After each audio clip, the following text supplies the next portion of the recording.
Hello class, welcome to the closet classroom. Yes, you heard that right. This is my closet transformed into a Spanish classroom. Hola, soy Jocelyn. Esta es una introducción genial. Sí, muy genial. Oh, yeah. Jocelyn es la mejor maestra. ¿Verdad? And I'm here to teach you Spanish. Yes, I don't look Mexican. Yeah, I don't even look Spanish. I look not. That doesn't really matter because I was learning Spanish in school and I don't really care what people say. Actually, I do care. It kind of bothers me, honestly. People are like, but you're white. And I'm like, so? Puedo ser una gringa y hablar en español. I could try, Anyway, so that's what we're gonna do with you, Leah. I'm gonna try to teach you my best grammar, vocab, give you homework. This is your introduction for today. And I just wanted to give you some basic information. Whenever you're watching any of my homework or Spanish lesson videos, you are going to get your notebook out. You're gonna need a notebook, maybe like this one. I like this one, it's pretty cute. And you're gonna just always write in it. Write everything. Make it nice, make it messy. You're just gonna have to write, get your vocab list, everything. All the notes you're like, maybe I'll remember that, maybe I won't. No, you're gonna write it down because you're gonna forget. So write it down, everything. You're also gonna need a pen. You can use a pencil, but pens are honestly way better. My humble opinion, they're better. Use a pen, and some whiteout because it's gonna get messy. Oh yeah, this is something that's important. Separate the Spanish brain from the French brain. Just don't do it. You're not talking French. We're not saying, je voudrais un sandwich, s'il vous plaît. No, we're saying, yo quiero un sandwich, por favor. That's what we're talking. We're talking like that. We're switching it. No French. You're going to block it off. If you have to draw a picture of yourself and move it over here and then draw another picture of yourself and write Spanish over it and then French on that one, burn the French one. Or just move it somewhere else. We're not speaking French. We're learning a new accent. That's something important. Cut it off in your head. It's like from Toy Story. Buzz, do you remember when he I think it's the third one. I think. I don't know. It's one of them. He turns into Spanish mode. He's only speaking Spanish. He's not speaking English. He's super cool and Jesse. Anyway, it was funny. But you see, it's very. This is this and this is this. This is Spanish mode.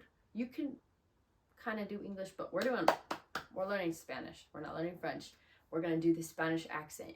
And so when you hear me say something or you hear a video or anything, you're not going to put it through your screen of French. It's Spanish, you move that French screen. Okay, and then you repeat the same way. You don't use your accent in French. You use your Spanish accent. You can do your Mexican accent. And that's what we're going to do today. Another thing is that, I'm sorry to burst your bubble, but Duolingo, how do I say this nicely? Yo, cactus. How do I say this nicely? Duolingo sucks. It doesn't help you. It literally won't. It's, okay, maybe a little bit. I've used it for a couple of years and I'm just like, ugh, I learned so much more actually in class and actually learning things and learning grammar. They won't teach you grammar. You can do it just to keep up on stuff and for a little bit of basic stuff, but Duolingo is not going to help. It should not be your main source of Spanish learning. It's not going to help. But what you can do, here, let me write. I need to mark off my things. I have a few tips that will help. I have 3 tips. Maybe I should have written them down on my fancy schmancy whiteboard that I found in the dark depths of this closet. Anyway, yeah, you can get if you want to get a Spanish app, I recommend Spanish Dictionary. It's Spanish Dict, I think. But it looks like this. It's blue. The app is blue. And it's it's amazing. It's great. It's if you have some words or phrases or something, you're like, I don't know how to say this in English. Or if you're like, what does this mean in Spanish? You type it in, it'll tell you. It give you about 3 different translations of it from 3 different websites or something. You should not be relying on that when you're talking to people completely. You try your best. You're gonna try it, but if you fail, then you don't remember something, then you can use it. But If you're going to use something, that's what you're going to use. Spanish dictionary. Let's write it down.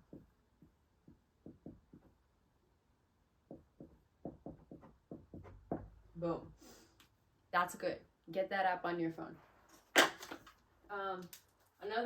Another tip that you're going to do, whenever I teach anything, you're going to put it into practice almost immediately. What you're going to do is you're going to be speaking all the time. You're going to speak Spanish all the time. It doesn't matter if you can do sentence structure correctly. You're just going to do what you can.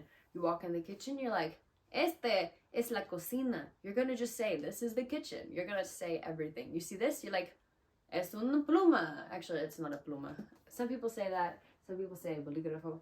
But what you're going to do, you're just going to say anything.